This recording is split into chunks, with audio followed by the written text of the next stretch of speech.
It's also primary day in Connecticut today. Republicans and Democrats will be voting to decide which candidates will go forward in November's election. And there certainly are a number of key important statewide races. Chief political reporter Susan Raff is live at Pulaski Middle School right now in New Britain. So, Susan, quite a bit to break down today. Yes, it is primary day, and it is a hot one. In fact, inside the school, they have several fans to try to cool people off, and we do have some hot races, so it's important that people come out. And if you're a registered Republican or Democrat, you can vote in today's primary. But keep in mind, primaries are very difficult to have people coming out to the polls simply for the fact that they're held during the summer. Many people are away on summer vacations, and there are plenty of people who may not even be aware that there is a primary today, which is why you have Democrats and Republicans coming out to the polls trying to encourage people to vote. We found Susan Bysiewicz, the current lieutenant governor for the state of Connecticut. She was the secretary of the state a few years back.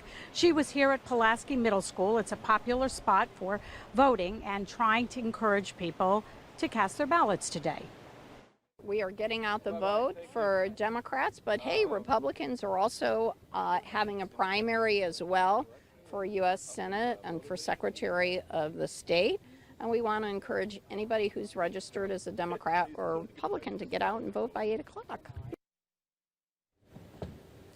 The polls opened very early this morning at 6 o'clock, and as you heard, they will close at 8 o'clock tonight. We did see a few people inside. This is now the lunch hour, so we're hoping to see more people come out. And Connecticut is one of very few states where you cannot vote in a primary unless you are registered in a party. And if you haven't registered already, unlike the general election where you can vote on the same day, you cannot do so in a primary. With that said, they are hoping maybe voter turnout picks up a little bit. Normally it's about 20%, but given some high-profile races, we could see a little more. And of course, we will have all the day's events and complete coverage of today's primary throughout the day on Eyewitness News. For now, we are live in New Britain. Susan Raff, Channel 3 Eyewitness News. It's a big day. Thank you so much, Susan.